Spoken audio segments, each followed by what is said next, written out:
Welcome back to part 2. I'm Jen, I'm part of the content team at Evoluted, and I'm going to be leading you through this evening's digital PR panel. So let's get into it. I'll let my fellow panellists introduce themselves, because I always think it's a little bit nicer introducing yourself in your own words. Cheeky plugs as well. Hi, my name is Karim. I'm a former civil engineer turned digital PR because engineering is boring.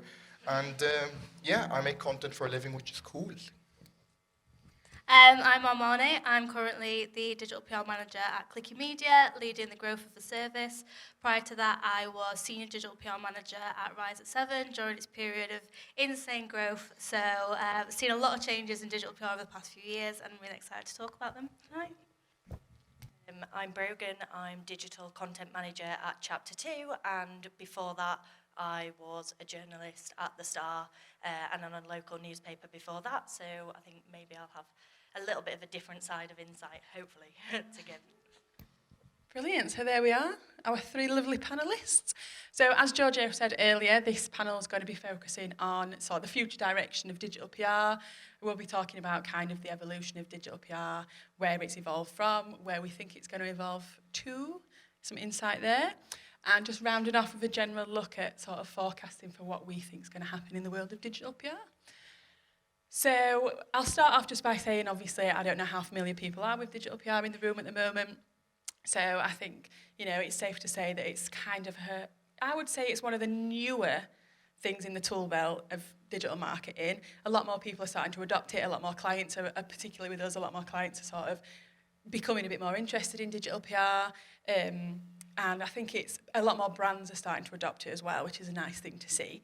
But having said that, it's in its infancy when we compare it to things like SEO and like traditional content marketing and things like that as well, because obviously it came from that background of traditional link building combined with that traditional PR edge. So with that in mind, with this evolution, how do you think that digital PR teams can ensure that their strategies are kind of delivering on more than just the link side of things and contributing to wider search goals, such as like organic ranking and traffic and things like that? I think it's important to start off from the business objectives. I think when a lot of clients approach us for digital PR, a lot of them don't understand what digital PR is. They just want what digital PR can provide them. So when they're like, oh, how many links can you bring us? That is the wrong question to be asking. So I think it's important to work backwards from what do you want? Do you want to sell more? Do you want to be known a bit more? So I think when you look at digital PR as just one branch of SEO, and SEO is just fulfillment to the business objectives, it makes a bit more sense. But I think when you just look at it as just a number of links and not, are we driving revenue? Are we trying to create a brand? Are we trying to make content, building an audience? It kind of makes a bit more sense.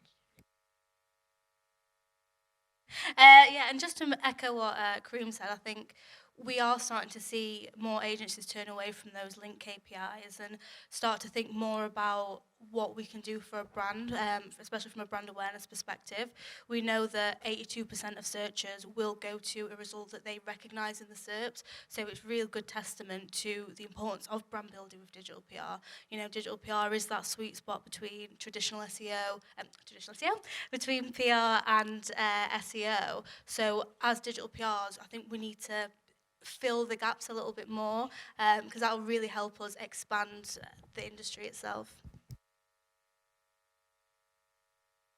Quite hard, isn't it? I would say the same thing, definitely the brand awareness. I think, we talk about creating a story. What story does your brand tell? How are we going to tell it? And if we're talking about organic search and organic traffic, if we're trying to build that, what are people going to be looking for? What is your solution? What does your business, your brand, your product provide for customers? And what are they going to want to look for when they're looking for you? And how do you align the stories you tell so that you're the first name that comes up and people are going to look for you? So getting links is great, and I agree, but one, you want people to click those links, and they're only going to do that if they think what you're saying is good or they buy into what you're doing. And two, getting your name out there and getting people to think about you and come back to you for other stuff is a massive part of that battle. And I think we're seeing that more and more in the way that it's becoming more really important content that aligns with your brand and tells your brand story, rather than just, shove some links in, this will get a bit of coverage. Absolutely. I think that speaks to the importance of, especially an agency, working holistically with the SEO teams and the content teams and even, paid search and paid media teams. We're at a time now where brands are holding back on their budget, and if you can work really effectively with other teams in your agency, then you're saving money and you're protecting that budget at the same time. So just kind of staying on that topic that you've just raised, I think whether you're in-house or whether you're on the agency side, digital PRs and anyone that works in content really can really maximise those efforts by working with their SEO teams and working with their other counterparts that make up that digital marketing team and that wider team. So do you have any tips for sort of integrating those two teams to ensure that the approach that everyone takes is a collaborative one? I think if you're working on your own as a digital PR, you're kind of like losing focus of why you're doing things, and you're limiting, because if someone's working on a certain page, to have a client that was like focusing on a very specific product page, and we aligned all of our digital PR efforts to push in that page, while I had a lot of ideas that would have worked in other ways, amplifying that page at the end of the day maximizes ROI. And I think if you're just trying to do your own thing for the sake of it, it doesn't really work. The approach I found, and I don't know about you guys, but I found that when you work as digital PR to amplify the SEO strategy is a lot better than being like, oh, but this would be really cool. Because if they're paying for SEO and they're paying for digital PR, like you were saying, you want to maximize that ROI for the entire brand. If you're like working with one brand or in-house, you want to maximize that for the boss. Yeah, absolutely. And in terms of tips, it sounds so simple, but just talk to each other. Like, I think it's so easy to become really siloed in your services and be like, oh, well, we're the PR team, we don't talk to SEO, we're too cool for content. But it's so important to sit down, talk with each other, see how, first start with the client goals, as Karim said, and then work your way back onto how that applies to each different service, and then find common goals, common ground, and then create a strategy around that. It is just as simple as talking to each other, but it's something that we always forget to do. Yeah, I think you're right, because I was trying to think of some really clever answer, like how can we collaborate more? And I was like, is talking to each other too simple? But it really is a case of like, everyone's got a common goal, right? No matter whether you work in an agency, whatever, you want the client to succeed. You want to achieve the goals that the client has. And everyone wants that. So it's not a case of like, oh, well, we're going to gatekeep the SEO, we're going to gatekeep the content. At the end of the day, it all works together, and SEO informs the kind of things you want to be putting out. Like the technical side of SEO, like, is not something that I feel like I could do, but that's why there's people who do that, and that's why you work with them, and they know how to do that side. And you could have loads of creative ideas, but if you don't have that knowledge on the SEO side or the more technical side, how can you pull it off? The point of a team or a wider team that's got some, is because everyone's got a skill, everyone's got something they can do, and it's working together and having respect for, okay, I can't do that, but wow, you can, that's amazing, but I've come up with this idea. How do we work together to bring these amazing things that all of us can do and deliver something incredible for the client? Also, you can eke out every bit of value from a piece of content. Like, I had something that I pitched out, got like absolutely no coverage, and then a few months later, it started picking up traction just because it started ranking for certain keywords. And then after that, I run most of the pieces I have by someone who's more SEO focused. If there's anything I can improve on from the SEO front, you get more value from the piece. If you can take that piece and change it into like a how-to, a bit of it, you can change the structure of it, that's going to do better. So I think having that expertise as well does tie into what you were saying as well. It also makes a lot of commercial sense. Like, one thing that we're doing at Clicky at the moment is when we do have a client coming to us who wants SEO, straight away we just add digital PR onto it. We don't even ask them. We just sell it as if SEO and digital PR are two sides of the same coin, and when it works well, that is how they work. So kind of staying on the side of strategy and things like that, I think anyone that works in a creative role, whether it's content, whether it's digital PR, kind of understands the fact that strategy and ideation quite often go hand in hand. So are there any ways that digital PRs can breathe life into their strategies to make sure that they're not only ensuring creativity for campaigns, but that their content isn't being limited? No. I was thinking, I wonder what Grace was going to say. No. You can start. So I think when you're tackling a campaign in general and you're looking, the ideation phase is usually the hardest thing. And I think it's when you look at whether you're trying to come up with ideas, whether you think these ideas are going to work. I think number one, you have to fall onto like certain basics. Like you have to look at what kind of emotions you're inciting by your story. Is the strategy that you're doing the best thing to push that idea forward? And I think people get too stuck. Like I've found certain distributors that look at like the format and then, oh, this format's doing really, really well. I'm just going to push that because we need that within our SEO strategy. I think it's a question of asking yourself why and why now and why are we doing it this way. And it's okay to not think of it from just a purely creative perspective, because some of the best content ideas that I've done have just been like a bit of data that's been pitched out at the correct time. And I'm an engineer. I'm not someone who's traditionally creative, but I think when you look at it from a bare bones, like basics perspective, it needs to make sense within why are you doing this and to whom are you doing it. And if it fits in within your strategy, perfect. If it doesn't, you unfortunately have to scrap the idea no matter how cool it is. Okay, I've had time to think. I think the best place to start is to really immerse yourself in the client, in their background, their industry. What are their business goals as well? What do they need in the next 3 to 6 months to succeed as a business and to grow? And from there, you can really work backwards. In terms of, I think what you said was really interesting about like the most creative things often aren't, like, you can make things work well without it being creative, but I think we've kind of, there are so many different definitions of creativity, and I think even innovative strategies or more effective ways of doing things is creativity in some form. So I think that's important to remember as well. Yeah, I would suggest as well, like when you're saying breathe life into things, and strategy is so important, that's your bread and butter, that's always going to be important, but don't be afraid don't be limited, don't be afraid. So I think my team would probably agree that I sometimes think too big or come up with ideas and I'm like, let's do this, and everyone's like, okay. and like, but starting with all of these ideas that are a bit out there or a bit never too creative, but you know, how do we scale that for what we're delivering for that person? If you start with all of the ideas and something massive and you just throw it out there, you know, don't be afraid that it's silly, because it might not be deliverable, you know? Sometimes you might have, especially when I start talking, I'm like, oh my God. But sometimes you say things and then you're like, okay, well, we probably can't deliver something on that scale or at that level but actually, what are the reasons for that? What are the things behind that make that really cool? And how can we scale that down and apply that? And I think, you know, Karim, you talked about data and how that works really well. I find data so hard. Like, I think it's amazing and it's such a useful tool in digital PR, probably the biggest. And I think it is creative because how you interpret that data and tell a story from it is creative. But if I look at data, I'm like, what? What does this say? Like, but that's why that's not what I would do. That's what someone else would do. And then I'm a storyteller, an ideas person, and I would be like, okay, that's really cool. Yeah.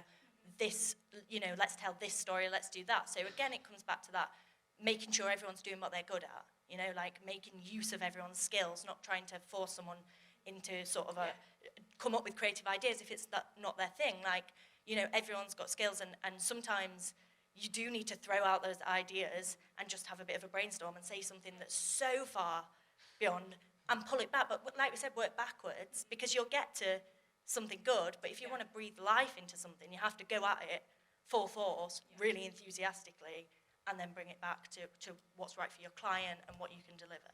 Yeah, 100%. I think I'm similar to you. Sometimes you can get carried away with creativity, but creativity without strategy underlining it, I've seen big budget campaigns that are super creative and they've gotten like less links than a Instagram earnings piece, for example. Like, I think it needs to be a really, really good balance, because those strategic objectives are ultimately what's going to lead to bigger successes for your client than a few creative pieces.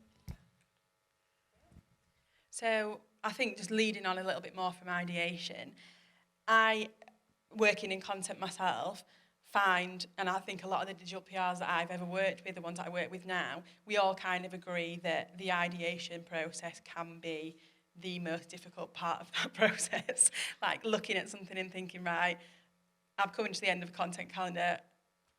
I'm going to have to scrape the barrel. So do you have any kind of tips or little tricks for retaining your search purpose and those search goals, but also kind of leaning into those juicy hooks that journalists love to bite at? I think when you think of search, like TikTok's a great example of that. TikTok is now dictating what people are searching for. Like you find this like new dress like starts to appear on TikTok, and then people are just searching right after. So I think one element that people can dictate search with certain pieces that they put out. But you also, as a brand, need to think, you need to really be hooked in. You need to be a fan of the content to be able to make it, because you're competing with people who are fans of the content. So I think when you're trying to look at the searchiness of the piece, if that's a word, you need to be a fan of it. So I think consume a lot of it. But I also think you have to think different. The amount of people that do the same exact thing over and over and over. Like if you open YouTube now, it's all Mr. Beast. Like it's literally the same video over and over and over. And it gets a bit mid, it's awful. However, when you do something that's different, it makes you stand out. And I think it's important about consuming, knowing what's out there, and seeing what can I add to it. Because if I see another Mr. Beast video, I'm genuinely gonna delete my YouTube.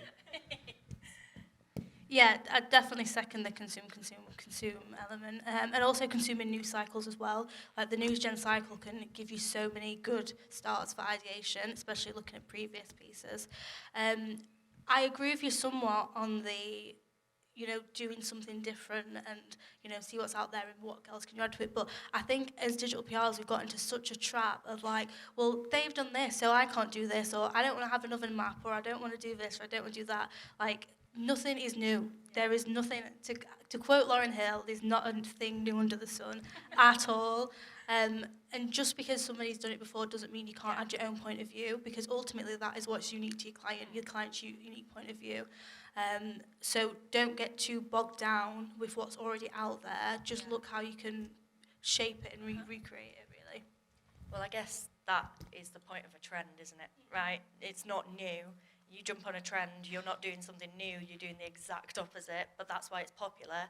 And like you've just said, you'll bring your own spin, your client's spin, whatever it is, you'll add your own touch to it and make it relevant to you.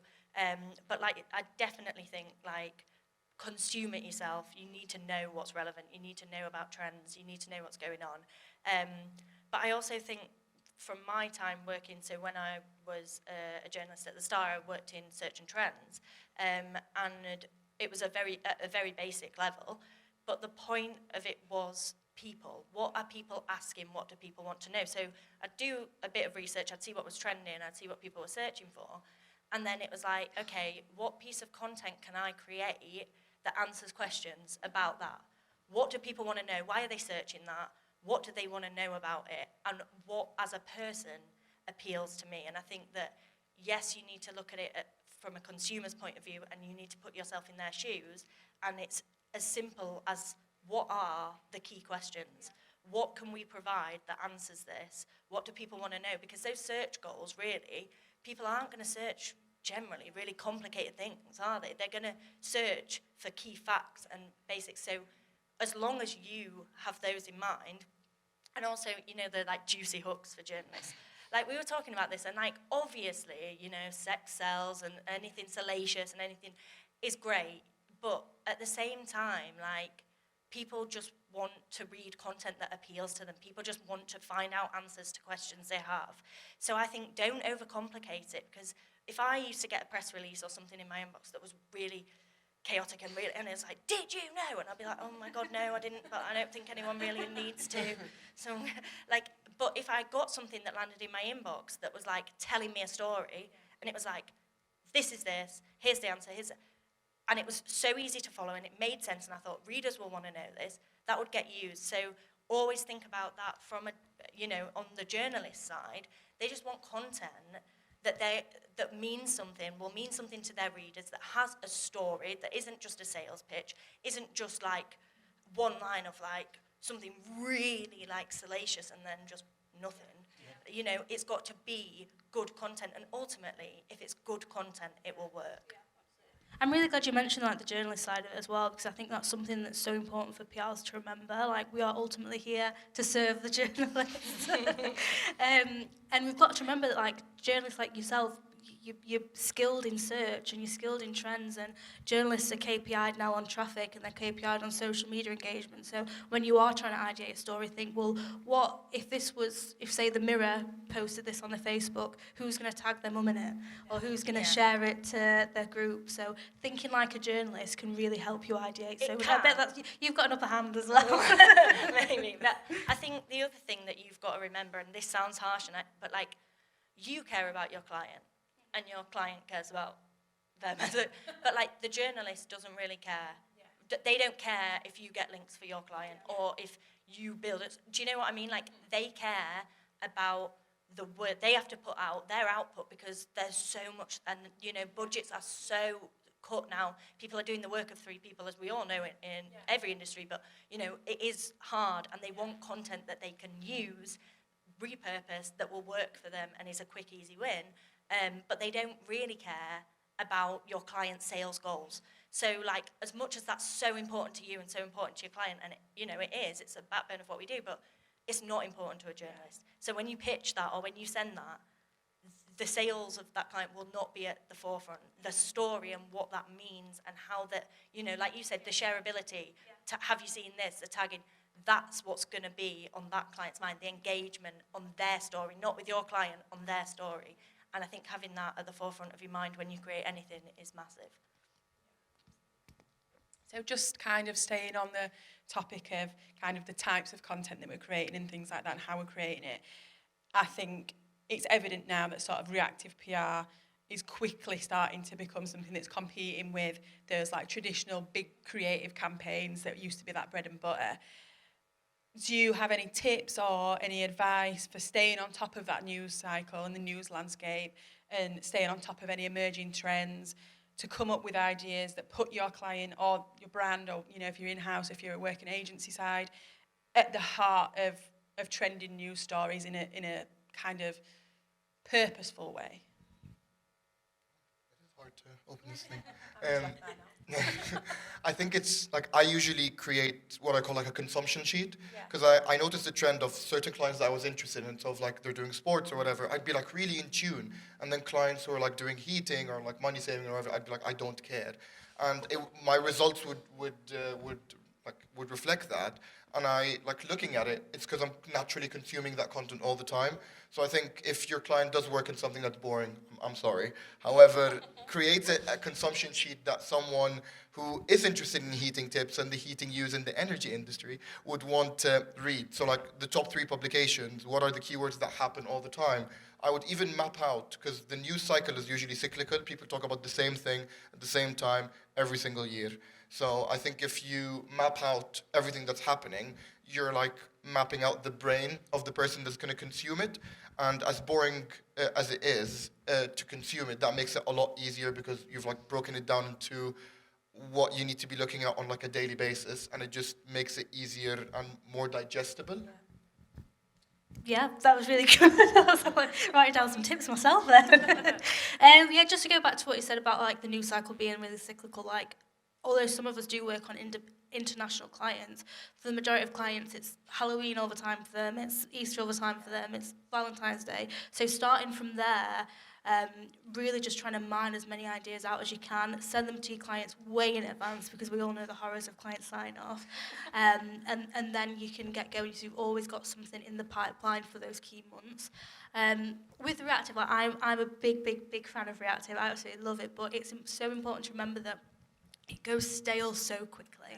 It goes stale so quickly. So even though, you know, you can, sometimes it does have like a high return on investment, there are times where it can just completely fall flat and it's nothing that you can reuse again.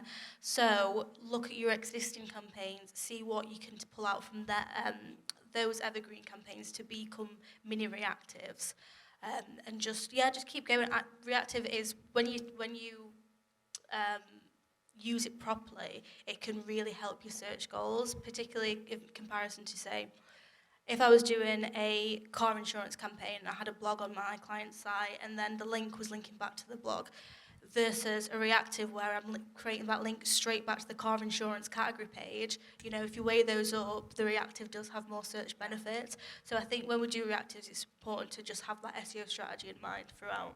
Yeah, I think you're right, and I think what you said about it going stale, and it's pick your battles. There are some things that it's like, oh, my client could really quickly comment on this, you know, we could, but then what? You know, like they get something out, and that might be great, and but what will it build for them? What will it? Whereas, like, if you look at Google Trends, you know, like I said, I'm not like into technical SEO, it terrifies me, but I've got the basics of figuring out what's trending, what people are talking about, because ultimately it's what you care about, what people are talking about. And something might be like a breakout trend because something has suddenly happened there.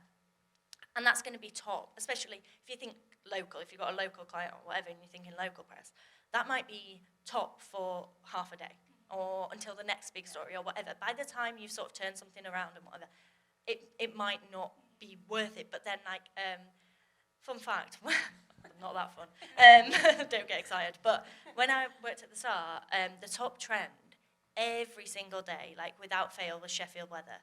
Every single day. And I became the unofficial Sheffield weather woman. And I was like, oh my God. And everyone was like, well, she stopped talking about the weather. And I was like, well, will you stop Googling it? Like, I'm only writing about it because it's what I'm searching for every day. It's my job. But like, so stuff like that is trending, but it's not like, it's reactive because you know that it's on people's minds and you can comment on it, but it's not like popular for 1 hour until the next big thing. So I think when we talk about being reactive, it doesn't have to mean right now, right this second. It's just like, what sort of things are people talking about a lot and come up a lot and are big topics where, like, you know, it's a wider thing. So you're not going to say the same thing every time, but there's always going to be content that you can put out, and journalists are always going to care about that because it's always going to be a talking point. So it's like money stuff, cost of living, is reactive, I think, if you come up with a campaign for that. But it's not like one day, you know, it's like reactive to something that's ongoing that you can keep getting coverage out of. So it's just identifying the sort of shelf life, I guess, of a trend and jumping on it that way. I think the talk about reactive circles really nicely back to your first question about, like, how can we make PR results more than just links. One of the great things about reactive is you can literally put your client at the center of a trending conversation that their audience cares about. So that's going to really help with brand familiarity. It's going to really help build that brand trust and authority on those topics. Like, for example, if I had a beauty brand and we did a reactive piece on Hailey Bieber's new TikTok lipstick, people want to read about that because people are seeing it on TikTok and they see your brand at the center of that conversation. Like, oh, they're cool. I want to get Hailey Bieber lipstick. Let me go with this brand. And it is as simple as that. So I think, reactive does have so many, like, benefits, 100%. But also, to play devil's advocate a bit, just to cycle to a point that you were saying, if your brand has nothing to say, they have nothing to say. Don't try to force it. And I think a lot of people look at a strategy and they try to, like, pitch it out. And it's like, oh, this is just going to give me, like, pity links. And those don't really exist. And I think if your client doesn't have something, if they're not first to say it or they don't have something unique to say it, they shouldn't really say it. 100%. And also, sometimes even if you do get links, like, it's kind of like, what do these links mean? We all know that it's quality over quantity. Topical relevance is really important. Like, for one example being, I'm trying to anonymise this in case anyone was in the audience for this agency, but there was like a motorcycle brand and they just sold motorcycles, and one of the Kardashians was wearing a motorcycle jacket. So they did a reactive piece around that, and it's like, well, yeah, you got some links in okay and hello and heat. Are your audience who ride motorcycles on heat, hello and okay, and are they going to be reading a piece about Kim Kardashian's jacket? Like, yeah, you've got some links, but what do they actually mean? Yeah, definitely. So I think, again, just talking about kind of different content and the success of different content and things like that, I think as digital PRs or people that work in digital content as a whole, we experience trends the same as everyone else does. And whether it's sort of maps or indexes, there always seems to be a particular campaign format that's popular and successful at any given time, and they ebb and flow and take us by surprise and do everything in between. do you have any ideas for formats that you are seeing quite a lot at the minute that you quite like, that you think are doing quite well? I know, Giorgio touched on it earlier. AI is just the bane of everyone's lives, but also the best bit of everyone's lives at the minute. It's a blessing and a curse. So, formats like that, is there anything that you're seeing at the minute that you think, that's quite clever, I quite like that, that's doing really well? You want to start? Okay. Yeah, I think what we talked about, I'm not going to say anything that I would particularly stands out for me as like, I've seen this really cool new thing. Because then you'd look at me and be like, are you sure? But I think that what's important is like what we've said a lot about things work because they work. So like if you look at a lot of digital PR campaigns, right, it's like the best place to do this. Britain's top ice cream revealed, and like it's do you know what I mean? It's like the hotspots of these places, or a calculator, or like you said, a map or an index. But at the end of the day, they work because they work. And like so I think listicles, the best places that are always going to be up there because people want that easily digestible. Like we said, it's about taking data, making it digestible, making it interesting, making it look pretty, because people don't want to troll through data. I don't even want to do that, but like people don't want to do that. So you have to give it to them in a way that's like interesting, in a story they want to read. And I think using those tools like maps and indexes and lists are always going to work. So I think actually, in terms of what I'm seeing, it's still the same stuff. It's still maps, it's still indexes, but different spins on it for different people, different ways of putting it, different infographics. But again, I would say, social platforms are now becoming a big way that people are consuming it, and they're all doing the same thing, aren't they? Like one introduces a carousel and then another introduces a carousel and then one has a For You page and then they all introduce a For You page. So it's like whatever. But so there's different sort of platforms now and different ways of putting that out on different platforms. But ultimately, I think the way it's presented is the same because that's what works. It works for a reason as well. I'll be honest, I haven't seen like a standout type like campaign format yet this year. It's only February, so there's still time. But like I feel like last year was the year of candles and fake products, and the year before was like themed hotels, stay and getaways. But I've actually not seen it yet this year, and like I would bet my bottom dollar that it's not AI. Like it's not, AI is not the way forward. You heard it here first. It's really in terms of like PR format campaigns, like I think we're a long way off seeing AI ones personally. I think I tend to think of formats like the ones that I tend to go to over and over. Like there's certain like ideas or certain themes that people absolutely love. So I'm not big on astrology. Sorry for those of you that are. However, every single astrology piece, like there was one like Love Islanders based on like how compatible they are based on astrology. I couldn't help but look at who was compatible with Capricorn.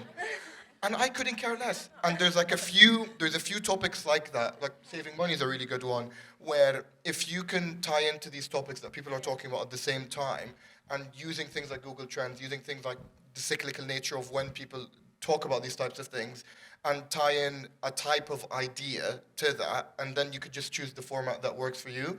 But I think it's less about the format and more about amplifying the story through which format works best. I love an interactive. However, if I'm going to have to get a developer on to do something, they're going to tell me no for the 14th time, and I'm going to be left calculatorless, idealist, and sad. So. You are right. I think it's definitely less about the formats recently and more about the themes. Like I'm seeing so much Netflix, so many Netflix pieces. Like I said, so much astrology, so much how much money people have. People are obsessed with other people's pockets. Like if you can tell them how much money a celebrity has, they'll go gaga over it. And just dogs are always popular as well. I think they always will be.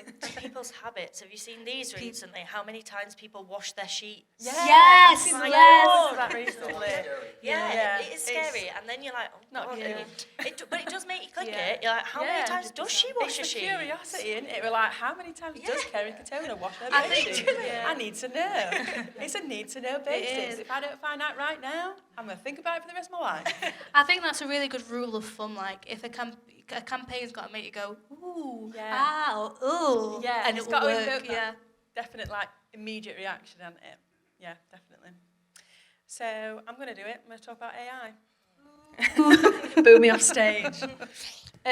So, as we all know, anyone that's anyone, digital or not, AI's everywhere. You can't hide from it. You go on Twitter for 5 seconds just to have a bit of a relax, and there's some distorted AI picture looking back at you, and I'm just, even me myself, I'm sick of it. But I'm going to talk about it anyway. So, as we've discussed, it's a pretty hot topic. Digital marketing and many other industries at the moment are starting to adopt it. And I guess I just want to ask you, if you see platforms like ChatGPT becoming a must-use, I think I already know your answer, for digital PRs, or like me, do you think that the novelty will eventually wear off once people are bored of the just overpopulation of it at the moment? I think it's like another tool that you can use. It's never going to be like, it's like saying, oh, people used to draw, but now they Photoshop. Yeah. Hasn't made better artists, but it's made being a better artist more scalable Yeah. and better. So I think for someone like me, where I'm not very creative, I'm not very naturally creative, I need to consume a lot, and I work best when I'm given something to work with to optimize rather Yeah. than off the cuff. Like I think people that come up with stuff off the cuff are like, they're doing miracles. I don't know how they do it, but I think ChatGPT especially has helped me to kind of like ideate certain subject lines or certain headlines or even Yeah. ideas, and taking that and working with it. But I don't think that it's ever going to reach a point where it replaces your job, Yeah. just because a lot of the stuff it puts out is absolutely crap. And you need Yeah. to take that and you need to utilize it, especially because it never cites where it's gotten the information from. You don't know where it's gotten stuff from. So it needs someone on the end of it. But I do Yeah. think it can save so much time, especially if you're not gifted with like the initial ideation stage. My main beef with AI, it's not so much like what it can do to assist us in our jobs ways, but I just don't have any faith in it as a campaign format. Yeah. But we can talk about, I think you've got a question about that. Yeah. We can talk about that after. But I think it can be really valuable to, sort out those really time-consuming tasks, to leave Yeah. more time for other areas. But ultimately, I don't think it's close to replacing human creativity, Yeah. and that's what's at the core of our industry. So I do think it is a novelty time saver right now.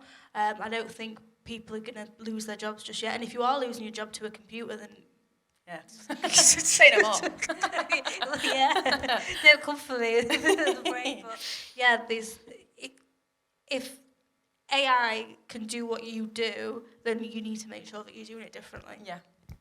Yeah, I think you're right. It's a bit of a productivity tool. I think, there's Yeah. ways of using it. I think if you want to incorporate it, you can, and maybe as things... Yeah.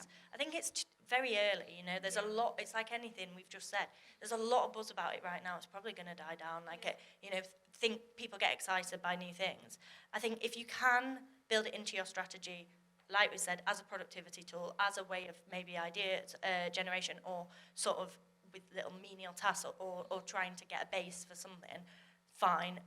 But like you say, I don't think it's ever going to replace a human. And also, like, human contact. So, like, your clients want to talk to you, and Yeah. they want to hear your ideas and what you're going to do, and you can't Yeah. be like, oh, hang on a minute, I just asked ChatGPT. Like, do you know what I Yeah. mean? That doesn't work. People want to talk to real people. Yeah. People relate to people, don't Exactly. they? And ultimately, it's a robot. So we've just been saying, like, you need to understand humans. You need Yeah. to understand people and their feelings and their goals and what they want and their questions in order to put out good content. And that AI just can't do that. Yeah. So I don't see it going that way. Yeah.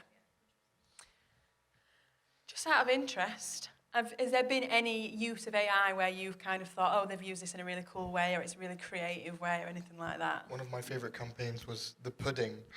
You put your Spotify playlist into it, or like you just log in and it roasts your music taste. And it was like shambolic. It called me like basic and all sorts of stuff. But I think using it in that way, where it's like, it's funny because it's a robot doing it. It's like a robot insulting you and not an actual human. Yeah. So it was Takes the edge off. yeah, it was. I think that was really, really cool. But like you were saying, I think now there's a lot of buzz because like, oh, can AI do this? Can it not Yeah. do this? But I think at some point people are gonna be like, okay, we Yeah, get we we know get what it. it can and can't do now.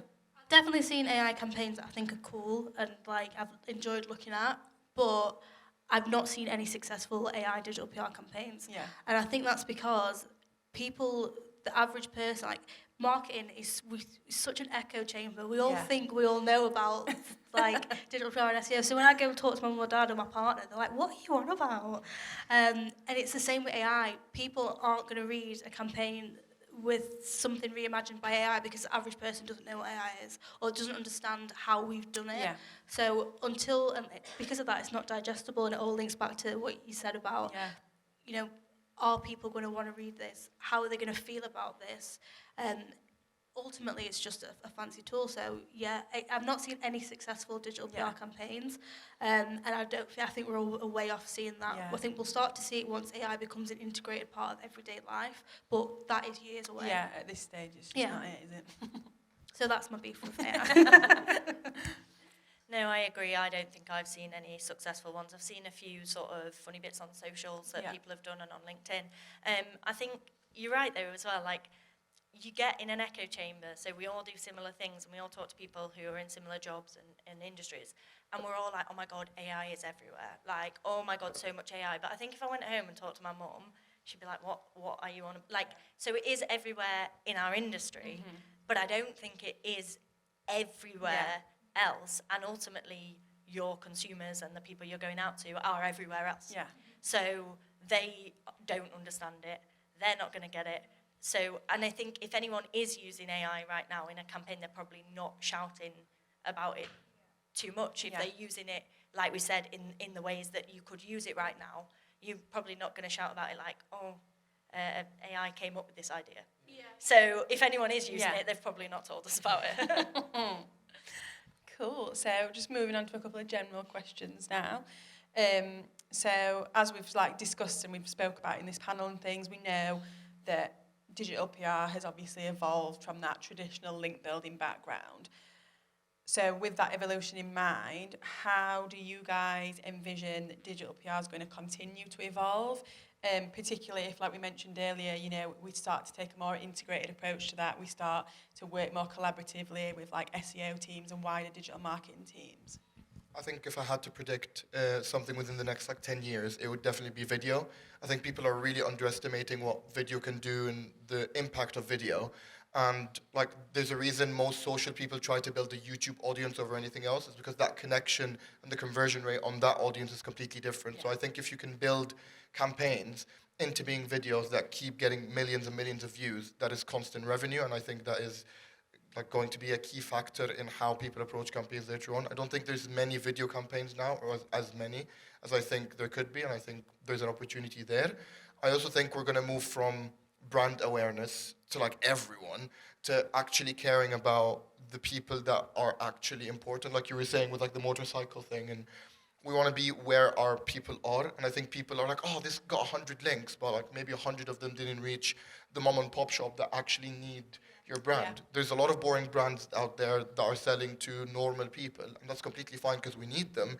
But I think it's important to know that your metrics aren't they're not useful in a vacuum. Yeah. You have to make sure that you're reaching the right type of person, and if you're reaching 5 people of the right type, it's much better than reaching 100 people of just that are useless to you. Yeah. I think the prediction about video is really insightful, especially considering that we know that publications now are also tightening their belts and their budgets, and they're wanting to track different types of revenue. And when you do have video for a campaign, publications can put their own ads before it and get revenue that way. So I think typically, I can't remember who was did a study on it, but if you have video in your subject line, you have a higher open rate, and journalists are most likely to publish it. I personally think over the next 5 years in digital PR, we're going to have a real shift away from polished, perfect executions and cross-channel executions, and have to be a bit more authentic. Gen Z, we know that Gen Z are screaming for authenticity. Yeah. We haven't got the polished Instagram feeds anymore. We've got the day dumps, and we're de-influencing, and goblin mode, etc., etc. So brands are going to have to adapt to that. Yeah. We can't be branding, marketing. We're going to have to be just be a little bit more natural and authentic. And we're seeing that already. I can't go a day without seeing a Twitter account of a multi-billion-pound brand being like, "Oops, we give the intern keys to our keys to our account." So that authenticity is going to be key in digital PR as we go forward, definitely. Yeah, I agree. I think authenticity is something that we're seeing so much more now. And we've talked about, you know, it used to be like links. And now it's like, okay, meaningful links. How many people are clicking it? How many people are converting? I think authenticity, matching up your brand's message with what, you know, what your customers want, making sure that you're going out there and being in the conversations that they're having. And I think social informing more PR campaigns is massive, especially TikTok. We talked a little bit about it, and I guess it's maybe a little bit more on the SEO side than strictly digital PR, but we've talked about the fact that search is huge on TikTok now. It's a massive place. Like, I was thinking this the other day when I was thinking about, like, I wanted a new concealer, or I went on TikTok and searched it to find video reviews before I went on Google. Yeah. You know, when you book a holiday or you're going to a new city, you go on and you look at restaurants, and that is how you consume it now. And I think us integrating that side of social, and especially TikTok, into our campaigns, and, you know, potentially putting together campaigns that are cross-platform a bit more, especially with TikTok, I think is going to be something that we see a lot of. Yeah, pretty soon. 100. I think we really, really can't underestimate. Even though TikTok is everywhere right now, like in 5 years' time, I think it's going to be even more so. Like, they've even done a recent TV ad where it's all about them being a search engine. Whereas, like, you wouldn't this time last year, if you just spoke about TikTok being a leading search engine, I'd be like, "What are you smoking?" So yeah, we're going to see more of that, and it also ties back into, like, what you said about looking for reviews on TikTok and using it as more of like a trust metric as well. And we know again that Gen Z and they prefer user-generated content over brand. So I think, it just all links back to authenticity. I think Gen Z and TikTok are going to really transform the way that we do what we do. So yeah, we've got to be prepared. Brilliant. So I think, with it being still in its infancy, really, like I said at the beginning, compared to sort of the more traditional digital marketing techniques that we use, I think it's going to be really interesting to see where digital PR does go in the next 5 years as that sort of matures into a service, and how that starts to become something, like I said, that's more widely adopted by brands, more widely adopted and offered. Like you said at your agency, you're already offering that as an SEO package anyway. It's not even a separate entity within your company. So I think we're working in a really exciting time, and I can't wait to see what the next 5 years has. Let's get together again in 5 years and discuss.